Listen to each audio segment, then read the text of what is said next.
All right, you guys, welcome back to the Unfuck Yourself podcast. We have Alessandro Giannetti here today.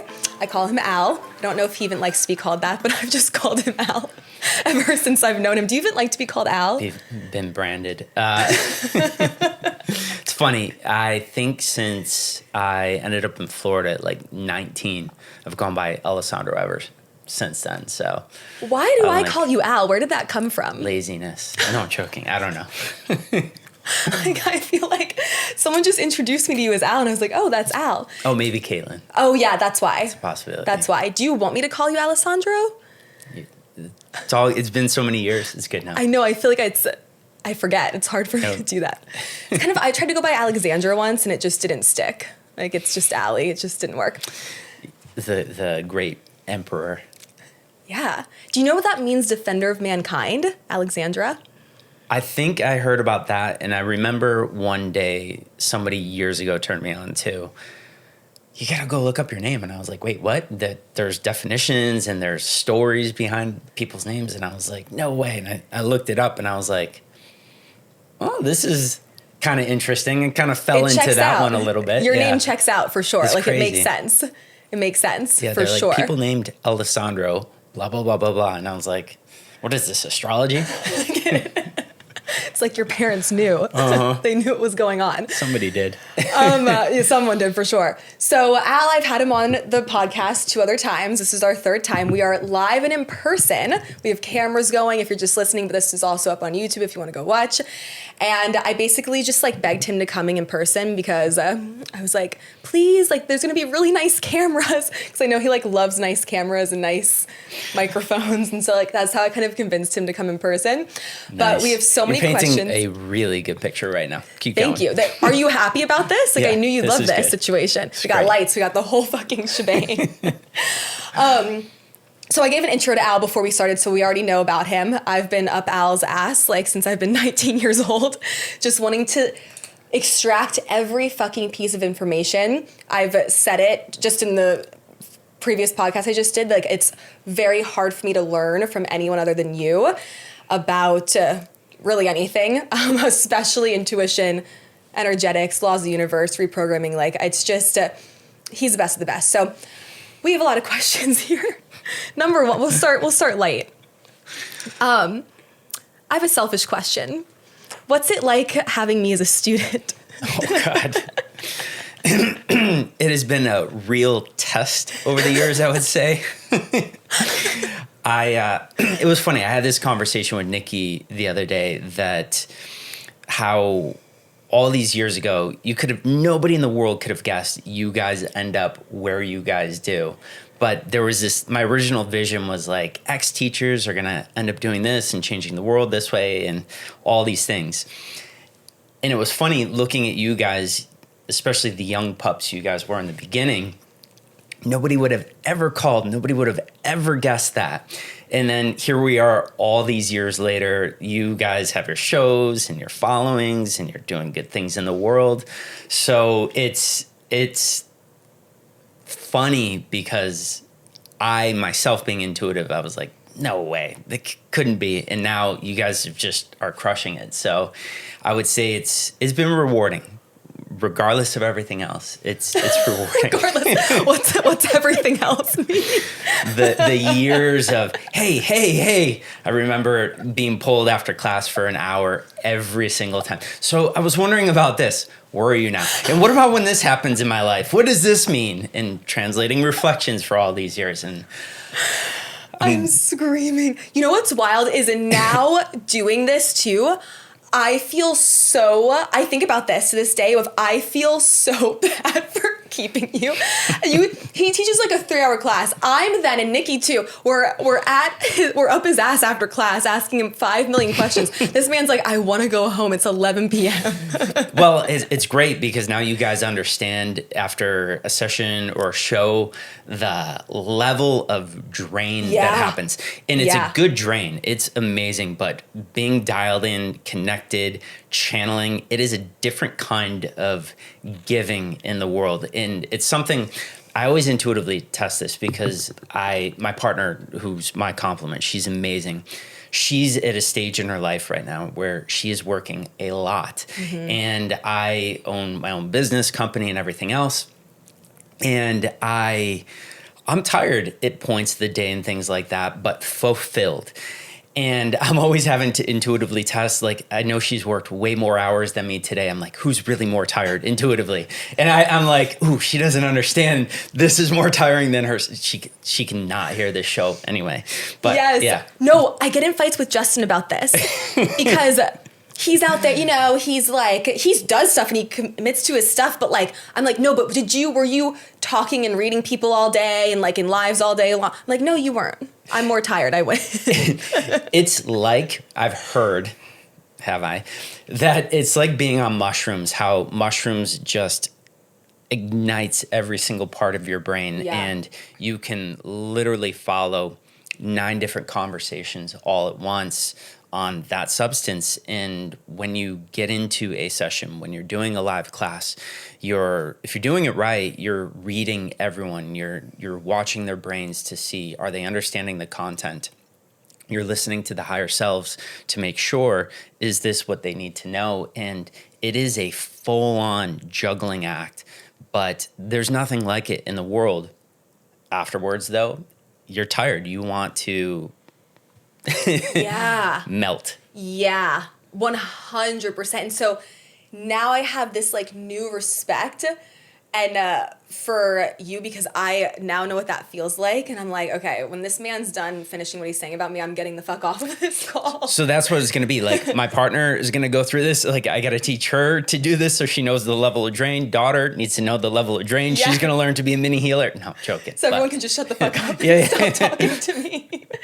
Yes. Quiet time. Yes. Oh my God. Yeah. I've had times where I'm like done with a session, then someone's like, oh, well, do I have a soul child? Like, what's my past life? And I'm like, okay, I've got to go. And like, I know what Al felt like with me. Yeah, it was good. But it was good practice too. So I like to live in the uncertain and challenges. If I didn't grow today, that ignites a huge fear in me, well, especially because of you guys. I mean, you guys are growing at such a fast pace that if I don't continue to grow, I'm out of work. So, you know. Like, who's going to teach me though? Yeah. Did I ever tell you how I met you? Like No. how I found you? Mm-mm. Okay, so. I thought it was through Caitlin. It was. Oh, okay. It was. Do you know like the backstory though? I want to tell you the backstory. So I'm living in LA in North Hollywood. I'm 19. I need my hair done. I go down to the salon that's like under the apartment building I'm living at. I go to the front desk guy and I'm like, hey, can you put me with someone who does blondes? He goes, I know exactly who to put you with. I go to her. I start word vomiting to her. Like, I'm so sorry. I've never told this stuff to anyone. Like, I don't know why I'm telling you this. Like, this is so weird. She goes, I know why you're telling me. She goes, I want you to meet my teacher. And I was like, what? That's funny. She showed me this pamphlet of yours. And I was like, I have no fucking idea what this means, but I'm going. So It's a cult. it's a cult. So I go and it's at the time, that's when you were in. So Al was teaching in this, it was a workout studio. Mm-hmm. And at night, on Sunday nights, you had a class. Okay, that was RPM. I was trying to remember. Yeah, RPM. I've had a few studios over the years. RPM, Yeah. RPM, And it was like right down the street from where I lived. And so I show up, and I remember I, to this day, have a significant memory of seeing you for the first time. And Caitlin goes, Al, this is Allie. And Caitlin's like, Allie is really special. And you just laugh, you go, yeah. You're like, yeah, she needs a lot of fucking help. That's the HUD display that you get when you have intuition. You're like, problem child, gonna keep you up a lot of nights, gonna make you more exhausted than you've ever been in your life, gonna have more questions than you can possibly answer. Yeah. 100%. He's like, oh, here we fucking go. It's like, what am I signing up for? That's awesome. So I like go, and I have no fucking idea what's going on, but I love it. I'm like, I just had this soul pull. So I just keep showing up every week. And I'm like, oh, I'm going to use this stuff to be a famous pro dancer. And I'm going to hack the system in dancing with this. Little did I know, now here we are. Yep. Your story, Nikki's story, Megan's story. Everyone was like, I'm going to use this for this. And I was like, sure you will. Yeah, sure. Keep thinking that. Remember saying that a few times. Yeah, I remember. Sure you will. I remember. That's basically what happened. Okay. What's the most challenging thing for you with doing the work that you do? The challenging, I would say, one of them is just to keep furthering things on a daily basis, not to get complacent with any of it, and also to find the solutions for unsolvable problems. I spent a lot of years going through different 10,000 hour mastery programs, and most people, humanity, the human tendency is once you reach a certain level, you kind of just retire and you coast. I have the belief that when you reach these levels of your highest potentials, you should be dealing with the world's hardest issues. You should be trying to take on unsolvable problems. So for me, it's this pressure of going, I have this idea that this thing could happen, that this thing could exist, and then not getting caught up in the other stuff and just keep forwarding on with that stuff and trying to solve those problems. And done a lot over the years, like the emotional mastery program. That was something that plagued me for years, where the more intuitive you get, the more sensitive you get, and that's all connected to emotions. And then you're just a disaster on a daily basis because everything is so much, and talking about the overwhelm. And that was the result of one of those things, and pushing through and going, there's got to be a way. Like, my emotions are the worst they've ever been. My gifts are at the height they've ever been. There's got to be a way to find this balance and this harmony. And that was the result of one of those things where I could have given up, like, or retreated into the mountains, like I always talked about. Mm-hmm. I could have done that like so many other people and kind of phoned it in and go, well, I crossed a 10,000 hour mastery threshold. I'm good. But push through, and it's been some of the best rewarding stuff, pushing through things like that. And I'd never heard of anyone on earth mastering their emotions. I mean, there's a few people like Marcus Aurelius and some other greats who history has talked about, who said mastering your emotions is the key to everything in life. But nobody really talked about how to do it. It was something they sort of fell into, like Marcus Aurelius fell into it and just naturally picked it up, but nobody taught it.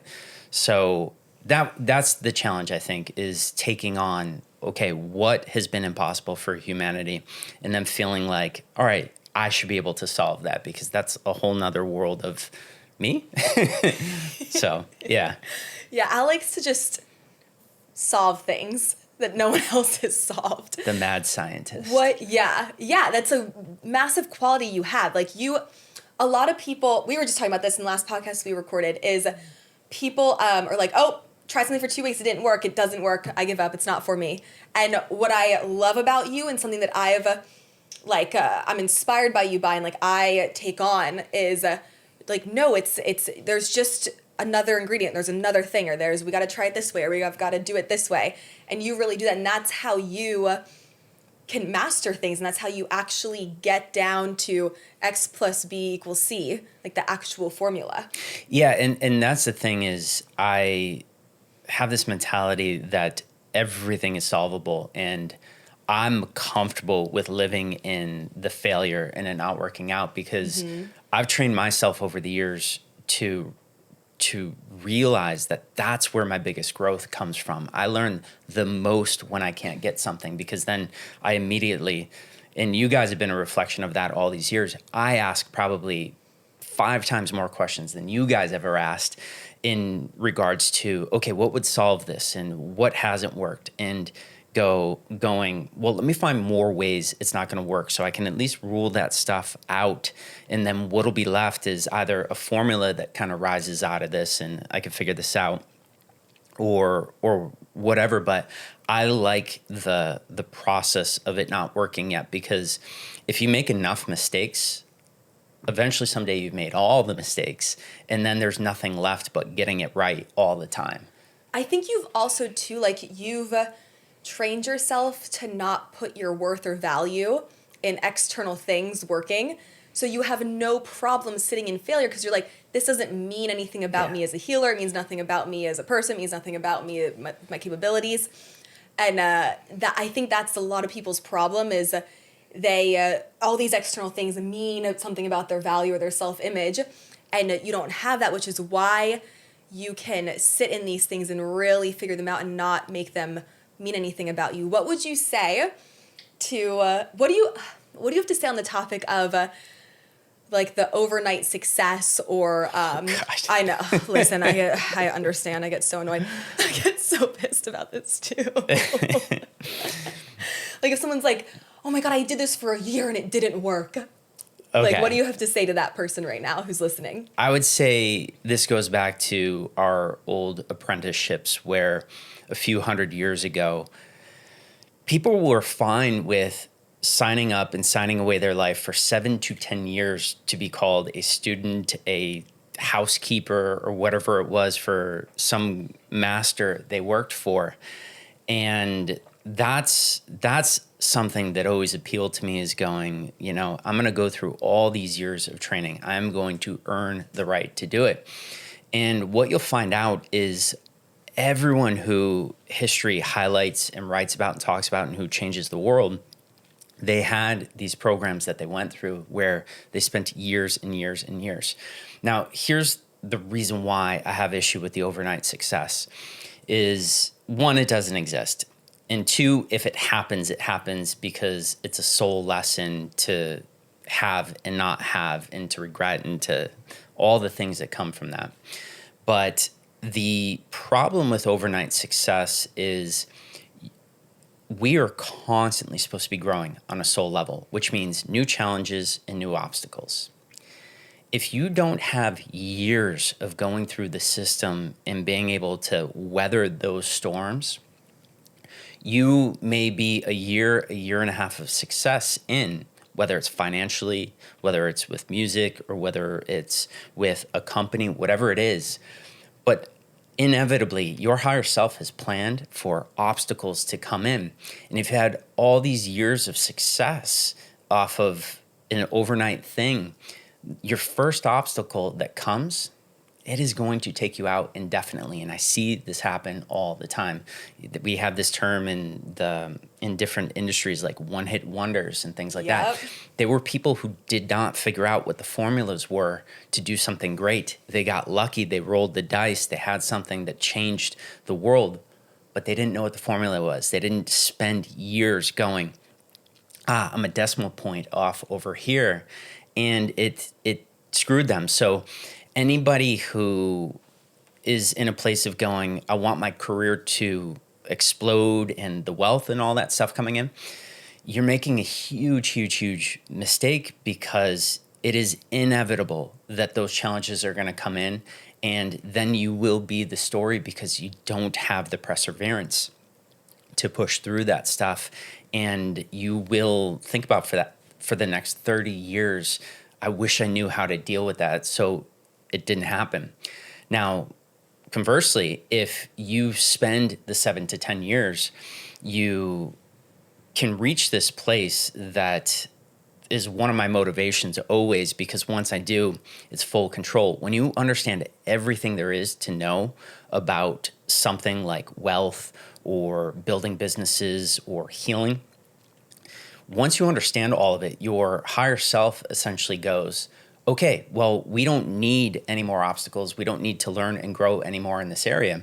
So now you can have this success that always rises and goes and never dips, which is really uncommon, because you can even see people like Elon Musk, who multiple times over the past couple of years, world's richest man.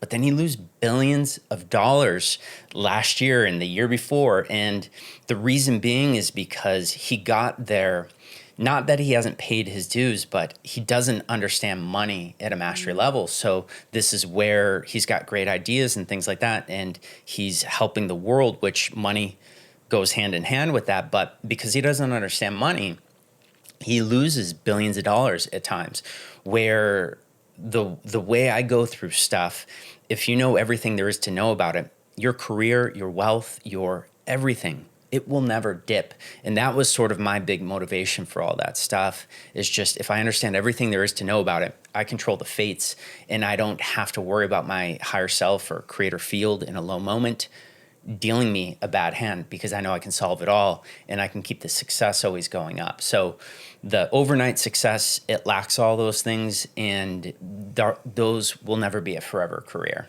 unfortunately. No, you also never know where they go. Mm-mm. Like, we were just talking about, where that girl, like, Cash Me Outside from Dr. Phil. She was like saying, she goes, "Catch me outside." How about that? On Dr. Phil, and she popped off, like, literally overnight sensation. Where the fuck is she? You know? And also, I mean, right? Like, you don't even have the energy to be able to sustain that. You don't have the tools. You don't have the belief systems. Like, there's no way you can actually sustain. Yeah, you can't keep up with all the variables that are inevitably going to come. And that's the thing that I've learned most about emotional mastery, is if I'm unprepared for something, that one thing I'm prepared for is going to happen. Yeah. It's Murphy's Law.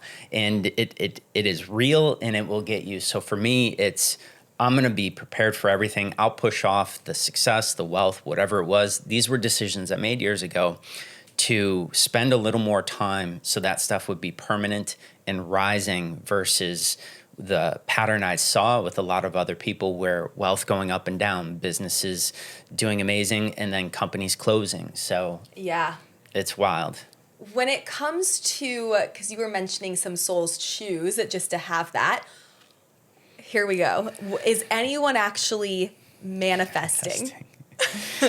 All right, so I had an ego check moment, and I spent a lot of years getting rid of that part of myself. I had this moment of going, I feel really good about a lot of the stuff I've done. I must have made a dent in offering something new to the world. And then had that moment of going, nope, it's all existed at one place, one time. Okay, fine. No, when I tell you literally crushed my literal dreams. So that led me to the next thing of, I spent a lot of years as a scientist with the scientifically precise intuition we always talk about, studying that world like Charles Darwin, and looking at how souls choose lifetimes, why they choose lifetimes, what are schoolings and recurring soul lessons and all these things. And then I had this moment of going, wait a minute, the higher self is so close to source. It has perfect view of everything that will be, all the future lives. It's got perfect view of the past. It's got perfect access to, now depending on the level of soul, but the Akashic records and all these other places.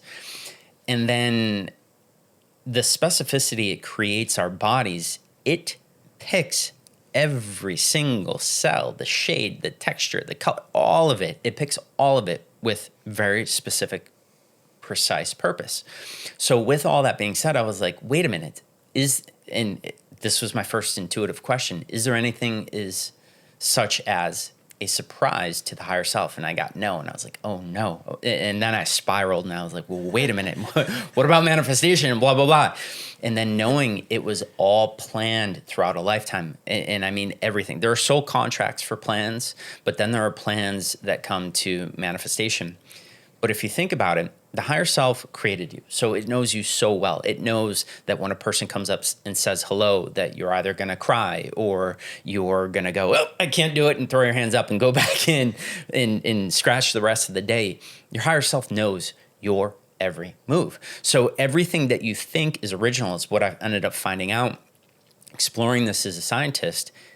It was all planned out. And the higher self is so good at what it does. It would be like trying to pull one over on source. It's just not going to happen. Yeah. Source has got too many resources. Your higher self has too many resources. So there are no surprises for the higher self. And that was the thing that led me to go, well, what about manifestation? Are we actually manifesting anything? And the answer is, the soul had every single thing in this lifetime planned. It's this thing called ingredients that we have pioneered at Guided Light Healing, but a thing can't exist in your life if the ingredients aren't there. And the world's idea of manifestation does not account for ingredients. So that was the thing that I realized well, wait a minute, for anything to materialize with regard to manifestation, the physical building blocks, the components, the ingredients have to be there. And if they were already there, then it means it was planned, which means we're manifesting nothing. And that was like a big moment for me of going, wait, all of this was planned? All of it? Even when I thought I was like tricking my higher self, that was all planned too? It is. So we technically are not manifesting anything. One of the main reasons why, though, is because manifestation, I've never seen it broken down and decoded in the scientific way that is 100% of how we call it guided light healing creation works, how source would create. And that's why we don't manifest, is because there's so many components. There's probably about over 18 components to manifestation. Most people know about 3. It's like, get clear on what you want, let go, and put some will into it, and that's about it. And it's way more complicated than that. So for people who think they're manifesting, the sad truth is they're not, but that's okay. And for a lot of reasons why, but no, we are not manifesting anything. So someone hearing that, who their whole world just came crashing down, that's what we do. That's what we do here. What are the first steps because you can actually manifest if you know how to actually do it in the full way. What are some first steps that you could give someone to start? Maybe not the full situation, obviously, but to start on that. First steps, I would say, is one of the things that was lost in the spiritual world, or maybe even it was there at times, beings like Rama, the Buddha, Christ, was this idea that we aren't just spiritual beings, we aren't just physical beings. And when it comes to manifestation, people in the spiritual world, they were led to believe, well, if my energy is right and I meditate and I get clear on my vision, it'll happen. One of the things that people don't realize about manifestation is it is an equal physical process, just as it is an equal energetic process. And what I would say is my first steps on manifestation would be, real manifestation would be, have I met all the requirements? Meaning, am I doing the things I know how to do energetically? Have I maxed those out? Then the big step people don't realize in the spiritual world, and this is the big question, have I put down a list of all the actions that will guarantee that I get, regardless if the spiritual works or not? Do I have every single step that if I do those steps, I feel like it's in my hand and I will guaranteed have that someday in my life? That's the first steps to real manifestation, is being an energetic match. So people will go, I feel this from you. I feel like you're going to have, I feel like this. And then following it up with the actions of like, wow, you are truly amazing. You are truly great at what you do.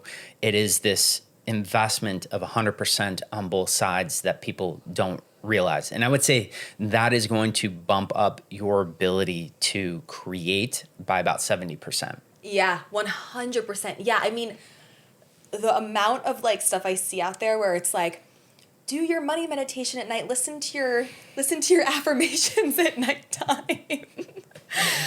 and you're going to magically like get it and wake up and money's going to be delivered to you on a silver platter at your door in the morning. And I'm like, no, there's like the law of action. Like you've got to make space and do things to allow it to come in. Now, the people who have that happen, they're so self-planned on it happening. So they're taking credit for something the soul self organized, and they're like, it's because of the meditation that this works. Yeah. And people don't look behind the curtain. They don't look and understand how the magic happens.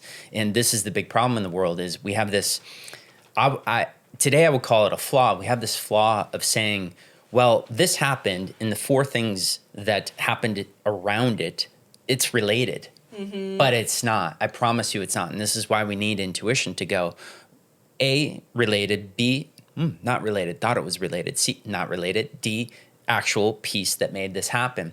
And until we as humans learn to separate the related and unrelated, we're going to keep on ending up in these bad situations of going, I know the keys to manifestation and career. And it's going to be a bunch of weird stuff like go buy and wear this fancy jewelry and it's going to get you your career. Yeah. And we're going to end up with things like that still tomorrow and years later because we can't figure out what is really connected and not, because it's how our fight or flight and survival part of our brains work.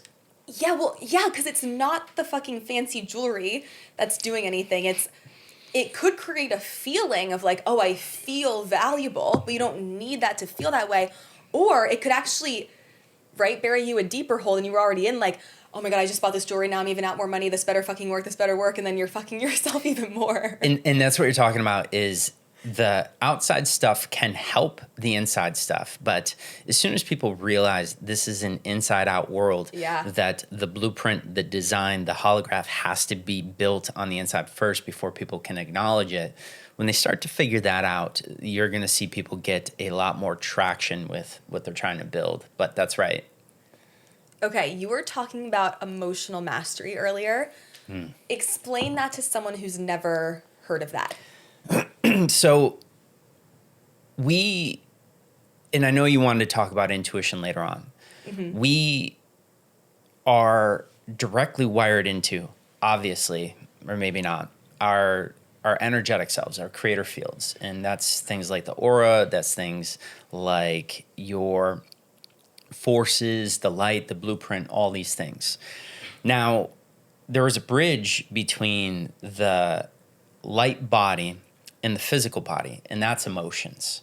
So the second on our path, our higher self, its plan gets detoured, which I know people are like, wait, does that conflict with it? It knew this was going to happen? It doesn't.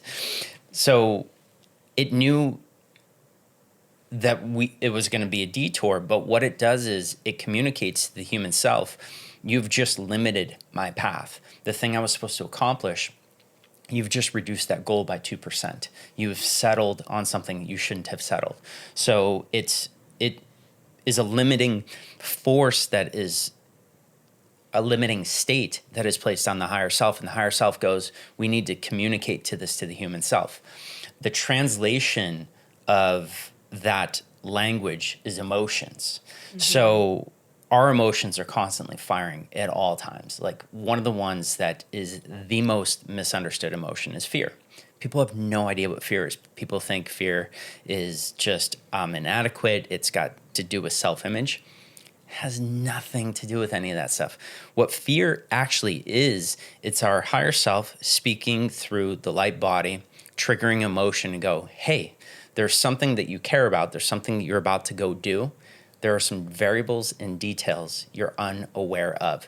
And the fear is to let you know to look in to find it, because here's the thing that will happen every time. When you find it, the emotions clear, they go away.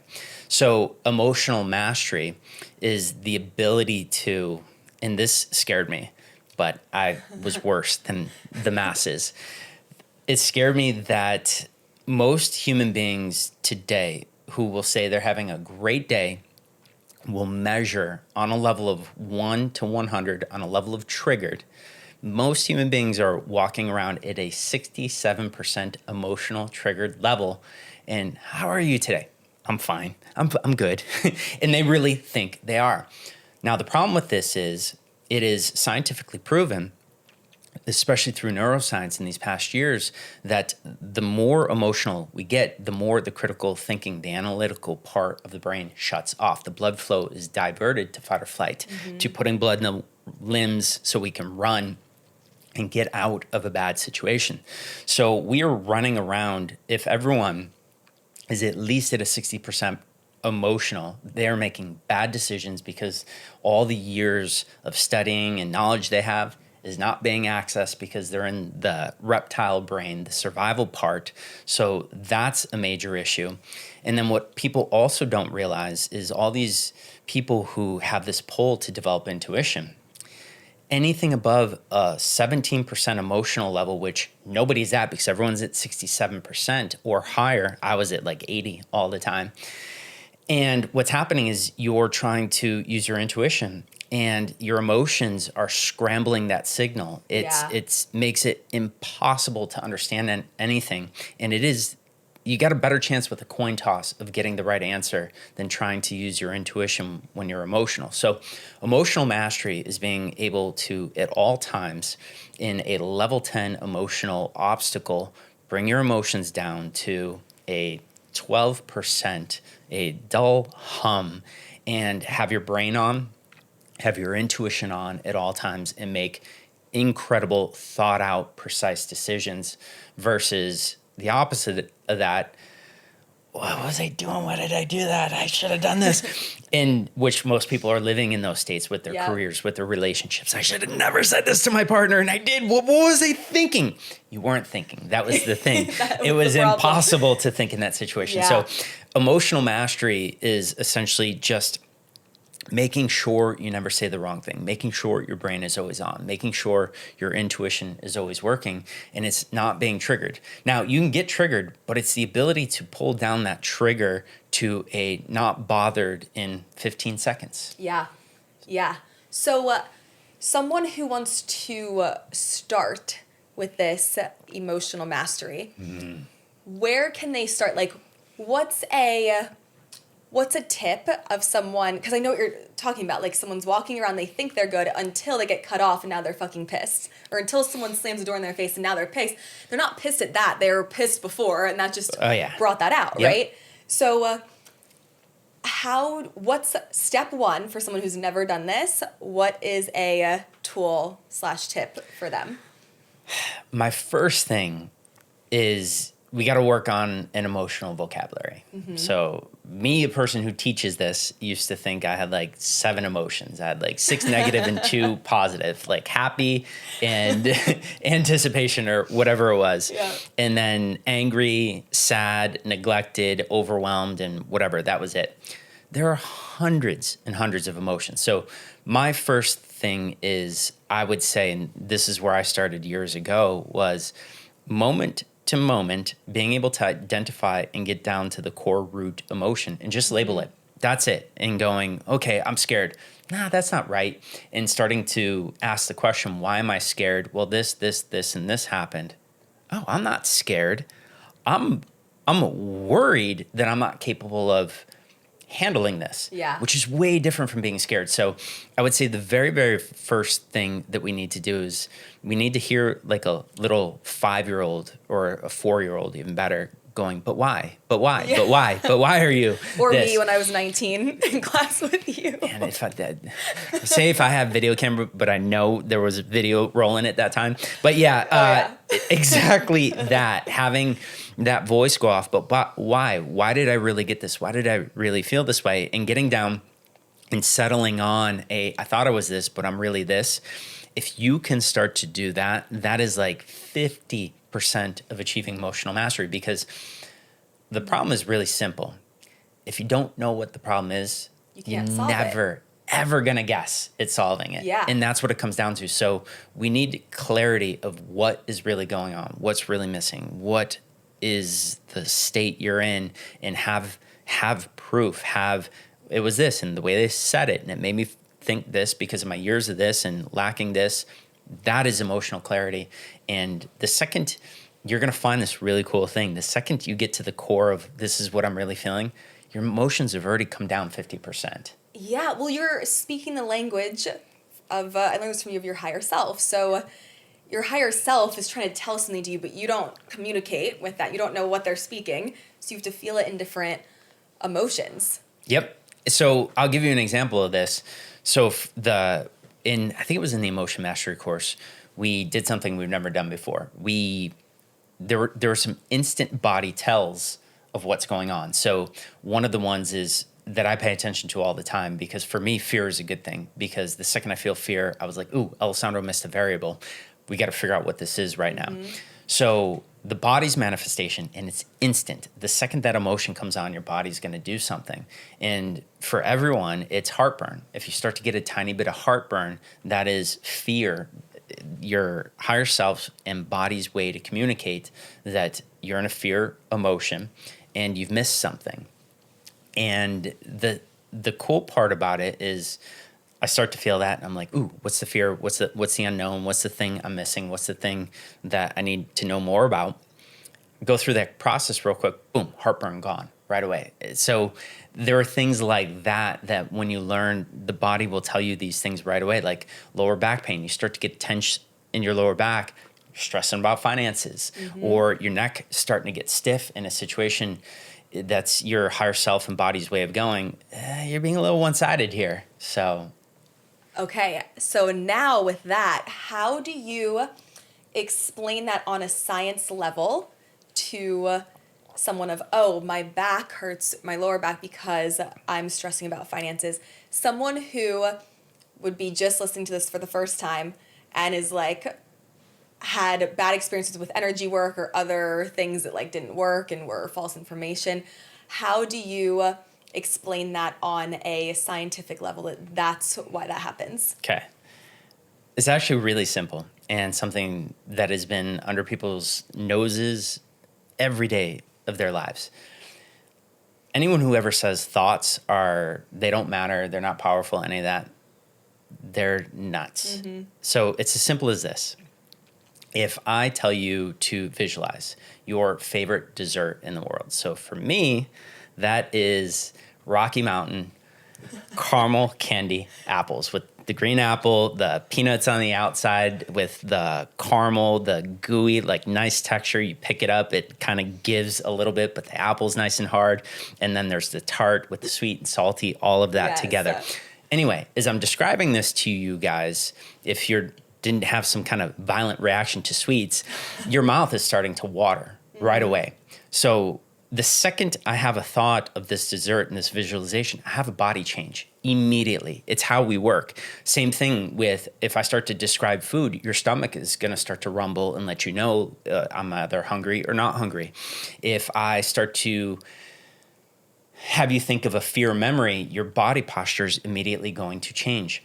What people don't realize is the second we have a thought, your body is being rewired immediately to prepare for that thought. It is embodying that thought. So this idea of financial worry, I'm starting to worry about money, that part of my body is getting that light picture is being translated through electricity, through light and chemicals is being sent down, and it's triggering the language of my body to go, ooh, we got to let them know there's something going on with financial worry, and you'll start to get a little tension here. Now, most people, they'll miss it. They won't pay attention to it. They'll wake up the next morning and go, oh, my lower back hurts. I must have done something bad in the gym or stretched weird or whatever it is.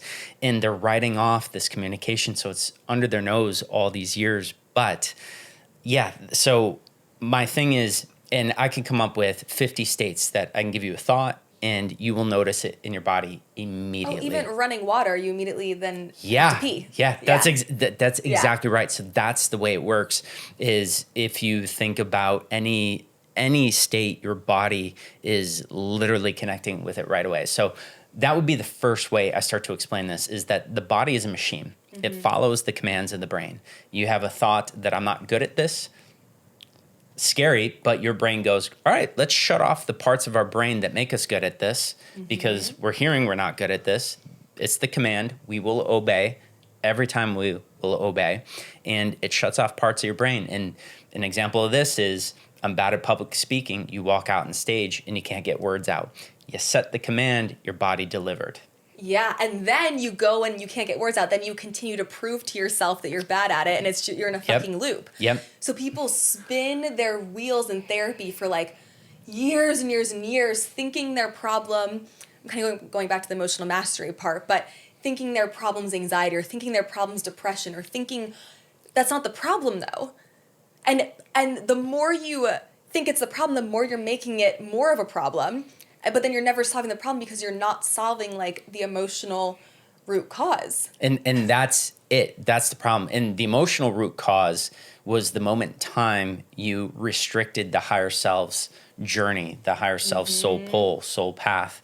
That's how these two are connected, is when you just make a little concession of like, just not going to try this anymore. And that has affected the higher self path. Now all of this has to be translated into the human, so the human gets on board and maybe course corrects so the higher self can open back up and have the opportunity to do the thing that you were like, oh, I'm just not going to do it anymore. And then you get all these corrections. You're like, all right, I changed my mind. I'll go back. Universe is a little mean here. Like, I can't do it anymore. Stop resisting. Sorry. What, for everyone listening, how would you explain the difference between our soul and our higher self? The soul is sort of the human part of us. It's our core essence. The higher self is the thing that kind of views the world in the bigger picture of things. Mm-hmm. The core self kind of views things in a way of how this affects me in my life. The higher self goes, this, you aligning with this, learning this knowledge is going to shape and help humanity in this way. Higher self thinks in terms of organization, soul contracts, how we are going to change the world, and what we are going to learn in this lifetime so that we can get closer to becoming source ourself one day. Mm-hmm. So the higher self is sort of the helicopter view, the bigger picture, the thinking ahead and seeing all of the outcomes. And the human self is sort of the closer to the I, it's me, this is my life, and seeing things not in how it relates to things. So it can be good or it could be limiting. It just depends. But those are the two things I would say would be my first inclination to mention. When people feel like they have to take plant medicine to lower a veil to access intuitive, you know my answer with this. Buttons here. Intuitive information. That's what we do here. Al, it's called Unfuck Yourself. That's what we do here. we get unfucked over here. Of course. I love to push buttons. Uh-huh. I feed off of like a mean comment on TikTok. I'm like, I got one once and I like made a whole fucking podcast and whole thing about it. I was like, let me tell you about this. I will destroy you. I will. Yeah. I did. Well done. Didn't learn that from me. So, not at all. So someone who thinks I need mushrooms or ayahuasca or some type of plant medicine to lower the veil, to access my higher self, to gain all this information. What do you have to say to that? Because you know what I would say. And you can naturally lower the veil yourself with intuition. Yep. And I just want you to go on a little rant about that. It is inarguable for the science that everything in this universe exists in balance. Light, dark, good, bad. There's this balance that has to be in this universe. Otherwise, things go out of whack and explode. So with this balance, if we believe in light beings, we have to acknowledge there are absence of light beings. And one of the science facts is every being needs light. It is nourishment. It has been proven in science. It's proven in so many ways. Every being, whether you're light or absence of light, you need light to live. And if you cut that off, you will extinguish your life. And whether you're in a physical body or another spectrum that we can't see that exists, this holds true across the board. So you have all of these consciousnesses and even other beings who have technology that can prevent us, like a hypnosis, from seeing them. You have all these beings that I would call absence of light beings, beings who are kind of like vampires. They need light to survive, and they cut off from source. They wanted things that source would not give, so they cut off, and now they have to hunt and gather light.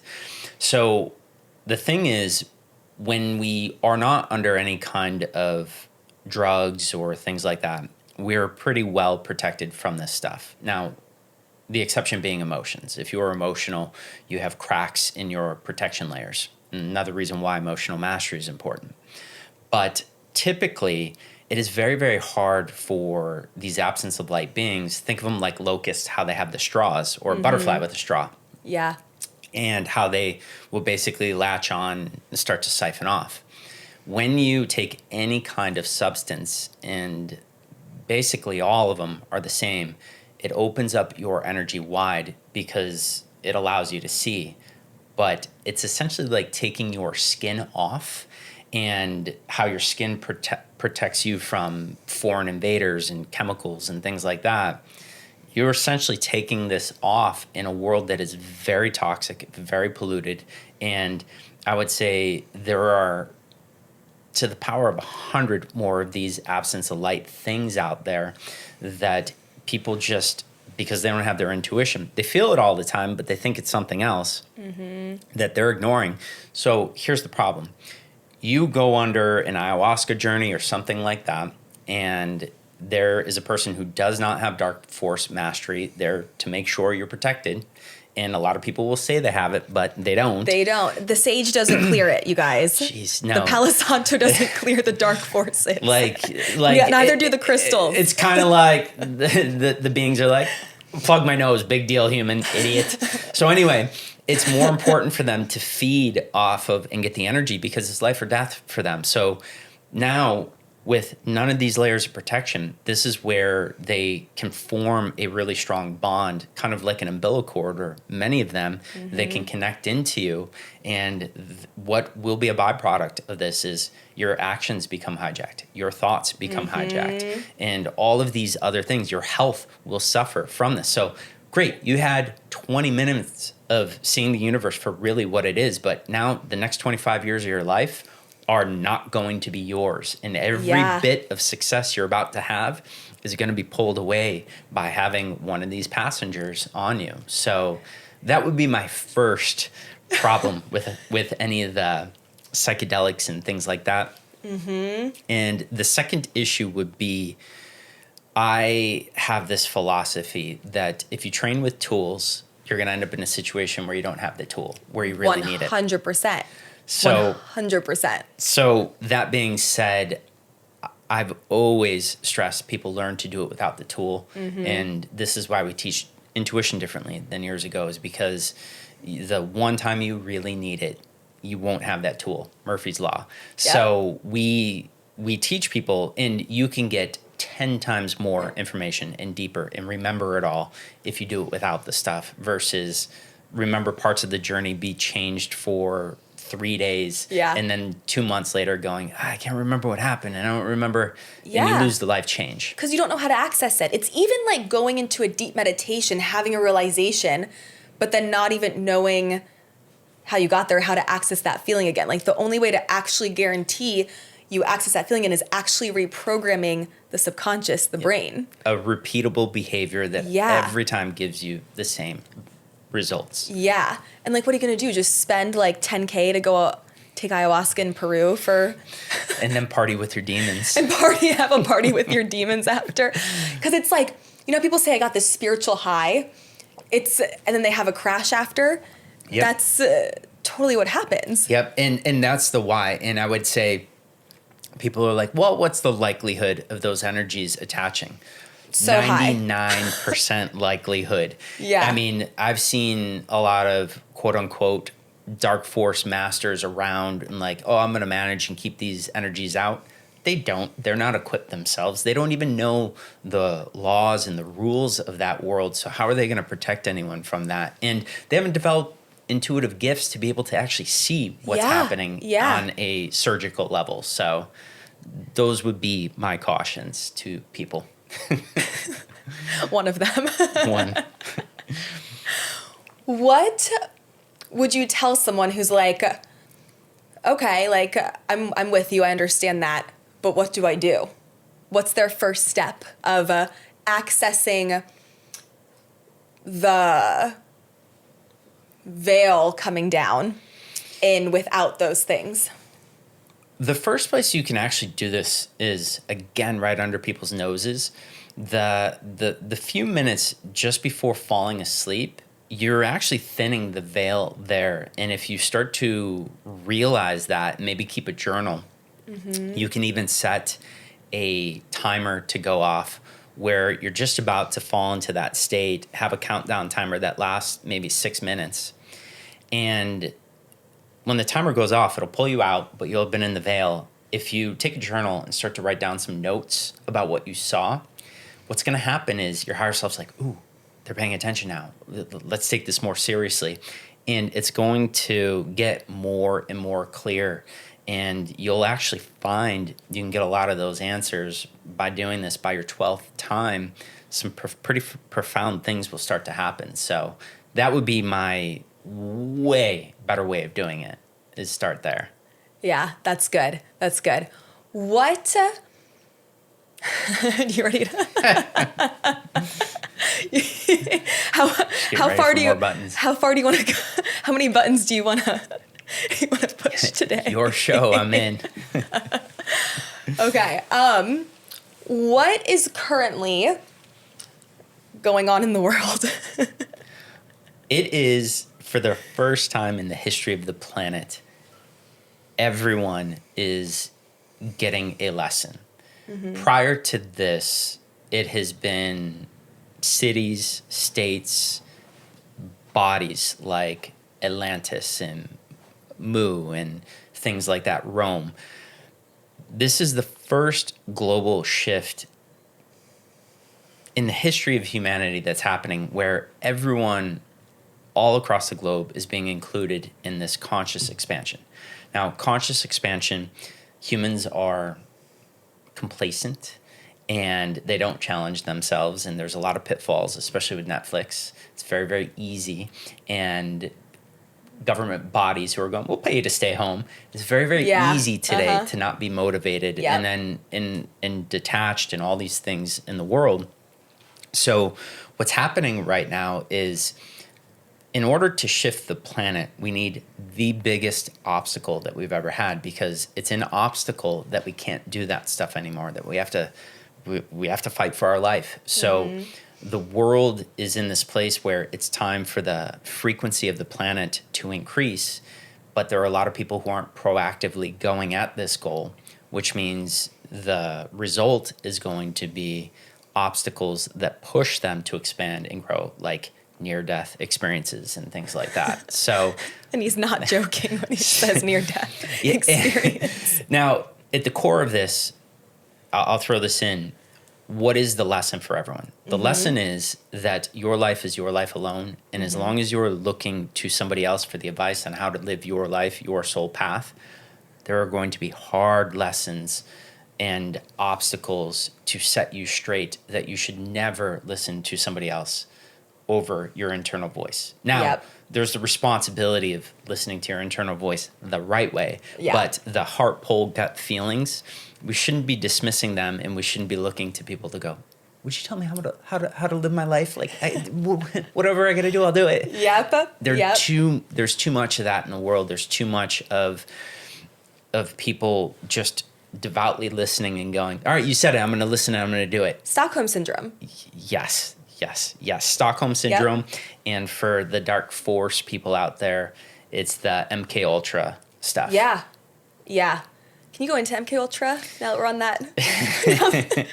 now that you've brought me to this topic. It's essentially, they've figured out how to split the brain. They figured out, and a lot of this came from time of the Nazis. They had these mad scientists. And in 1944, 45, when all that was coming to an end, what the United States did was they took all of those scientists, instead of trying them for war crimes, they brought them to the United States, put them in government positions, and they're like, keep going with your experiments. And these are facts. These are things that you can readily find. It's not like, and you can intuitively verify. But anyway, they kept going on this stuff, and you guys have heard of things like electric shock therapy. These were the small things that got out, that went mainstream, of ways they could figure out, like electric shock therapy could make you forget memories from 30 minutes ago and things like that. We have had this fascination with hacking and controlling the human brain over all these years, and MK Ultra, it's insane. So I'll give you an example of MK Ultra stuff that everyone is getting destroyed by today. So everyone thinks your life is your own, right? Yep. And sure, you're listening to other people, but the majority of my life, my decisions are my own. It's not. About 3% of the decisions you make are decisions you made on your own. Yep. The reason being is we are these satellite dishes. We're taking on things from everywhere. So there are emotional forces that override us. So emotional contagions. There are thought contagions. So for typical, I would say 98% of the people, about 97% of the thoughts in your brain, they're not yours. They're coming from somebody else. And then your ego is going, it's in here, it's mine. And then we own it. And then social media will override our actions by 74% typically. Movie trailers, movie releases hijack our actions by about 93%. And this is why throughout history, in the past, I would say 30 years more in particular, that every time before there was a huge thing that happens in the world, what happens is there are these movies that come out that kind of prophesize this. But that's not what's happening. They understand that if they tell everyone, if something bad happens, retreat, don't go out into the world, don't talk to people, don't do this, don't do that. They only need about 6-7 months to program these people and people don't realize it happens. And then when the event happens, they do the exact thing that they've been seeing for all these months. The movie told me to do this. I'm going to go do that. And it's not even that. It is like, I need to do this. I have a deep down gut feeling I need to do this, but it's not. It's got nothing to do with that. So the MK Ultra stuff is essentially hacking the human psyche, hacking human behavior, and actually hacking the brain with drugs and other things. But they've messed people up over the years. They've been able to, I can energetically erase people's memories and things like that. I've done that for clients over the years. And that's my technology I'm using for good. The stuff that they have, it's just insane. So the MK Ultra is essentially getting you to let go of the I. And one of the parts of the MK Ultra stuff that nobody has realized, and this is something I started talking about in the past couple months, is they've done studies, neuroscience studies and other studies where when a prisoner gets locked up in prison, their brain changes. And what happens is they lose the I part of themselves, the originality, the thing that makes them them, and they start to become everyone else, and they start to kind of become complacent. What people don't know is the hippocampus, which is really important in individuality, is shutting off, and it's essentially disappearing. So, which means people are less likely to explore, to ask questions and things like that. So the MK Ultra stuff, whatever you think the reasons were for it, the science fact is when everyone confined themselves to their homes for the period of time they did, and it doesn't take long, it takes 6-7 months, and you've done 70% damage to the individuality part of your brain. So all of these people across the globe had this, I need to be me and different, squashed and actually physically shut down. And it just blows me away that nobody has caught this and figured this out. Did I tell you I got kicked out of Whole Foods for not putting on a mask in Burbank? I refused. I refused. Literally escorted out of Whole Foods. That's impressive. That's good. And a cheetah print workout outfit. Bra top, cheetah print pants. It was comedy. Not touching that, but that's impressive. Hats off. So let's talk about the movie Leave the World Behind. And how Obama so lovingly directed it. And how there's Teslas crashing, there's a ship going on shore, and the ship just hit the bridge in fucking Maryland, and there's a cyber attack in that movie, and there's a cyber attack going on here. That's not a coincidence.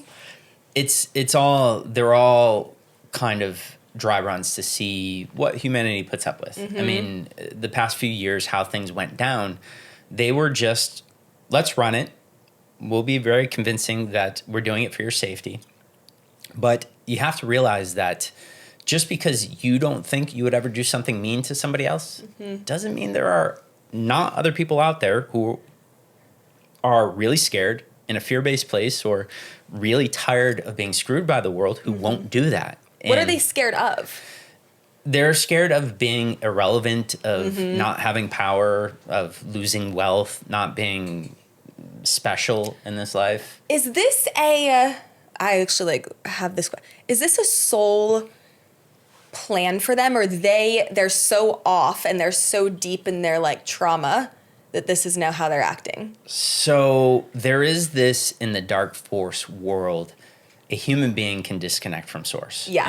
And essentially say, all right, source, you don't want to give me this career. I'll find another way. We are ingenious. We're inventive. We will find a way. And that's the draw to the dark force world is you can actually get a career that source is not supporting by acquiring the right dark force friends. Because they can manipulate this world because it's more fresh in their mind how to do it because they come from the second realm, which is all about this stuff. Yeah. They are here, they know how to do it because they haven't had the memory wipe and they can help a human to do whatever it is. So the thing with that is there's this whole pull in all these directions on if I can't have it this way, I'm going to go this way. And the big problem with humanity is if you're a good person, you will never be able to put yourself in the shoes and go, I would never take advantage of somebody. So that doesn't exist in the world. And why we get sucked into these problems right now. And we need to realize that accountability is a part of all of it, a spiritual journey. Like if you don't own every single, I created this and I'm in this situation because I had something to do with it, because everyone wants to go, well, it's not on me, it's on them. And if they dupe me, that's their fault. Yeah. No, it's not that way. It gets logged in your soul archives and it's a big deal. This is now, because I'm thinking light and dark, Jesus, Ascended Master Soul. What would Jesus think that people are literally praising him and putting him on a pedestal? If he were here right now in that form, what would he have to say about that? Well, one, that level of consciousness, Christ would be like, of course, and just go, they'll figure it out. And more just, I would say a lot of beings like Christ, what they did was they led by example, and it was all out there that I'm not special. I'm just showing you what you can do. Yeah. And I would say it would be the same response today, in just that you're taking your own power away, and let me show you what it looks like so that you can do it yourself. But when you get to a high enough consciousness, you don't look at the world as out of balance. You look at everything is perfect. Yeah. And everything inevitably getting higher conscious and higher frequencies. So the idea that any of these ascended master consciousness would have any judgment, they wouldn't, because they just see it as in like, I know where this ends up in 1,000 years and it's fine. And you will never end up in this situation again because you're living it now, and the consequences are the highest they've ever been, and it will be the last consequence you ever need, because this will sit in your soul archives. It will sit in your being, and you guys will, when you come back in the next life, that's my biggest thing. When you come back in the next life, you won't remember this life, and that will matter. And humanity will always rise towards higher consciousness. So that would be my thing. I don't think there's any sadness or any of that. I think the bigger picture is similar to how Source looks at it and goes, they need this. They'll Seeing the figure perfection it out. in it. Yeah. I love that. Yeah. That's really good. And I think that's such a good thing for people to hear, is because there's so much like on TikTok and like social media of like, this is good, this is bad, this is high conscious, this is low conscious, you can't think like that, be positive, blah, blah, blah, blah. And no, but like everything's perfect. And that's like...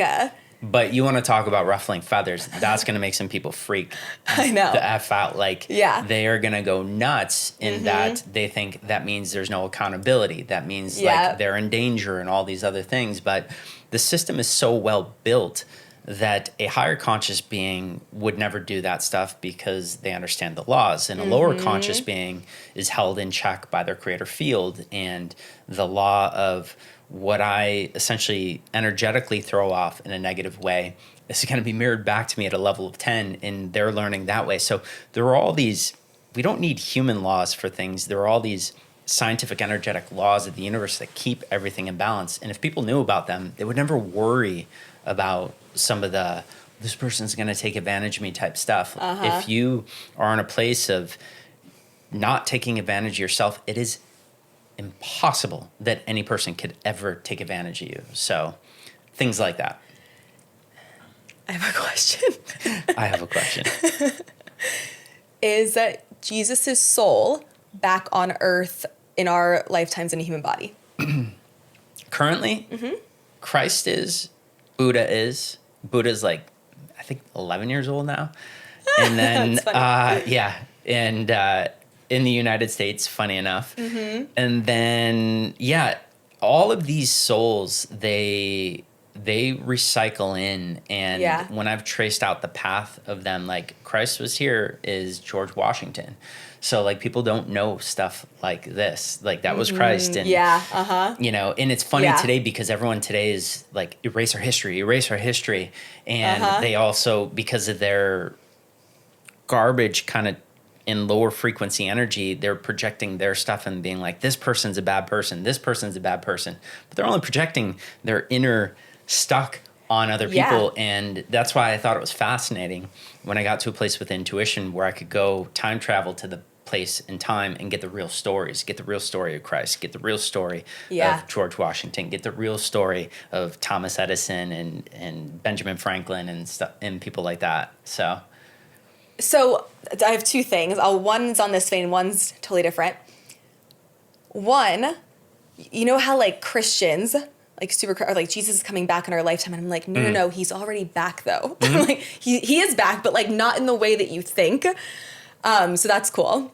You just confirmed that. It's just a comment to make. Cool. So that's cool. Two. Before we end, you're saying stuff of like people are get triggered based on their own things. Here we go. Why is everyone triggered by Trump? So there are a lot of laws, and one of them is the law of soul balance. And there's another law of bubbles. And essentially what that means is, and a law of balance. And what that essentially means is the second you end up in a place of a heavy leaning perception. So either I am good, I am bad, you have upset the balance of this universe. So what happens is there are all these self-containing worlds. Like we are in a self-containing world right now. And your house is a self-containing world. When you're alone, it's a self-contained world, which means we never gain or lose anything.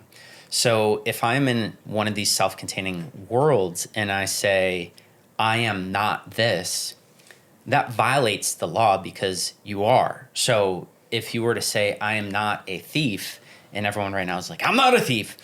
But if you look at it, you're either stealing your time, stealing the quality of your life, you're stealing somebody else's time, stealing somebody else's life.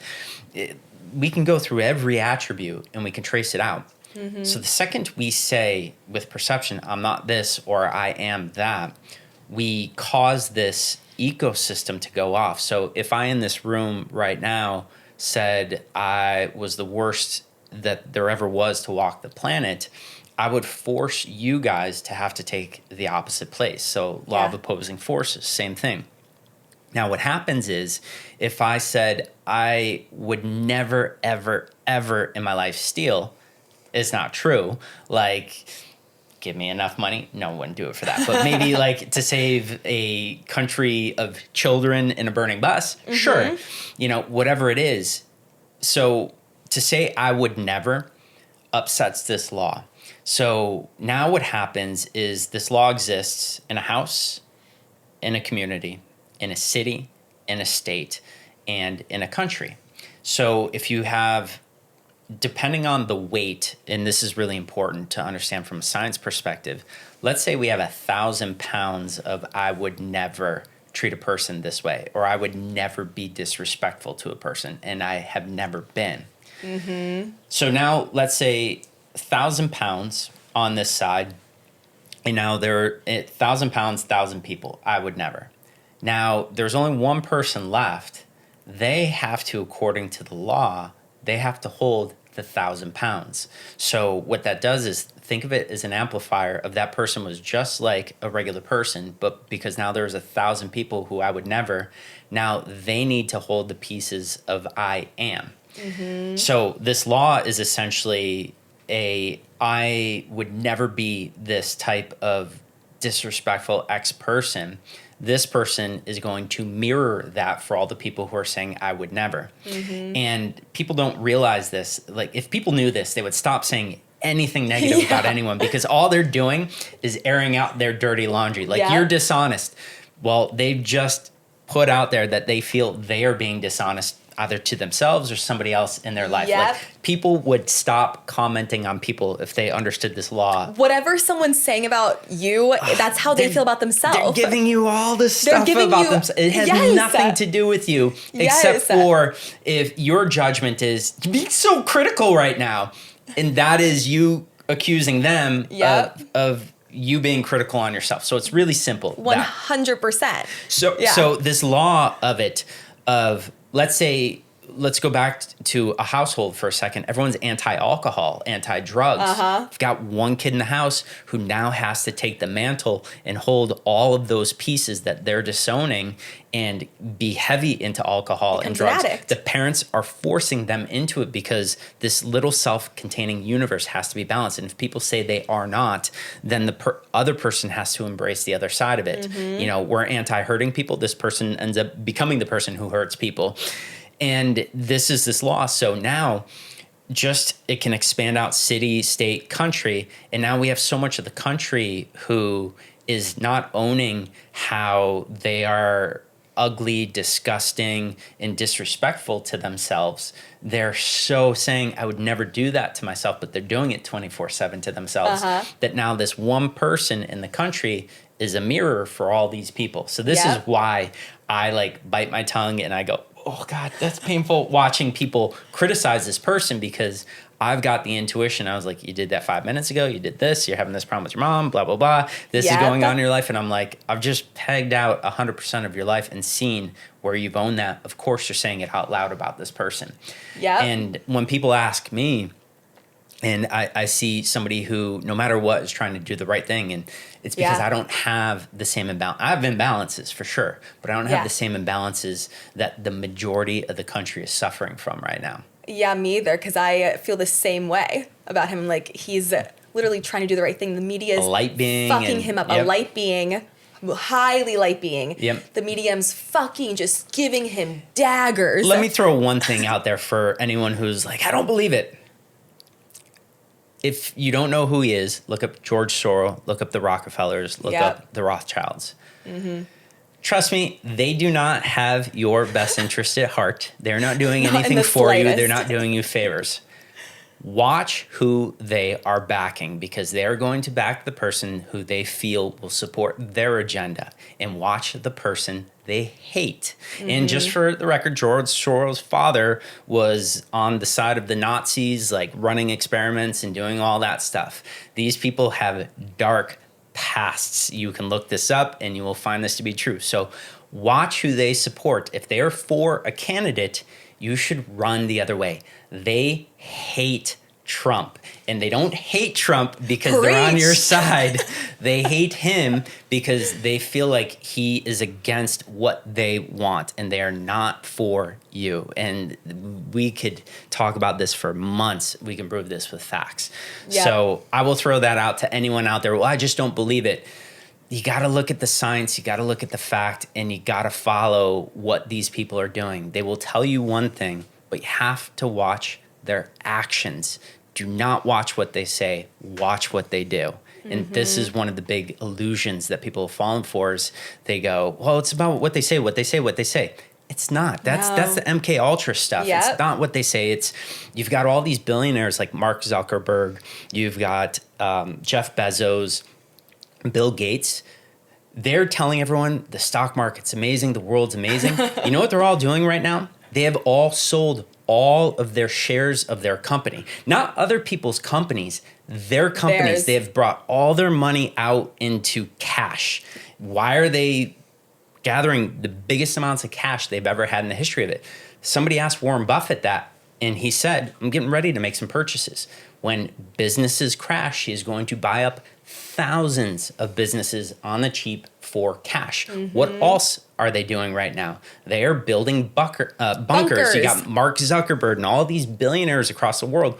Why are they building bunkers? Again, the world's great. It's never been better. The economies are better. Why are you building a multi-billion-dollar bunker? Like, explain this one to me. Yeah. And then, you shouldn't drive anymore and fly anywhere. Well, why aren't they riding bikes to world summits and things like that? So watch what they do, not what they say, and watch who they support, and know that they have never been on your side because they can't relate. Those people who are wanting control, have control banks and things like that. If they wanted a fair system, we'd have a different system.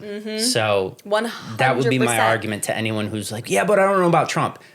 Forget him for a second and just look at who they're supporting and who they're not. And those are just facts. Look who funds Hollywood. Look who funds media. It all traces back to Soros and that whole situation. And look then, whoever they're shitting on the media is the one who's actually trying to help. Listen to Charles Schwab talk. I mean, he talks about reducing the world population to 500,000 people. That sounds like a good person to me. So sounds like I want to run the other way. Watch who he's supporting. So it's all out there. Just people they get programmed. The MK Ultra stuff is that they've been trained to only listen to one bullhorn, and it has been bred out of us to ask questions. And I just did a talk about this on my show, that they're changing our brain because it can be changed so fast. But people don't realize right now, we've been in war for years, but it's not war fought with guns and tanks anymore. It is psychological warfare, and they are freaking good at it, and they're destroying us. I mean, TikTok has destroyed people's brains. No offense, but as this is like getting posted on TikTok. I know. Yeah. But yeah, 100%. The attention span, all of it. 100%. Yeah, it's crazy. Al, I could go on for years and years and years. However, I will stop it here. I think that's going to give people enough to chew on anyway and go, wait. Yeah, we'll have people listening to that part over and over again for a minute. I'm sure. Thank you so much for coming on. I'm putting all your info in the show notes so people know where to find you. Awesome. Al also has a podcast. Al has everything. I'll link it on the show notes. And thank you so much for coming here. Thank you for having me. Of course. Bye.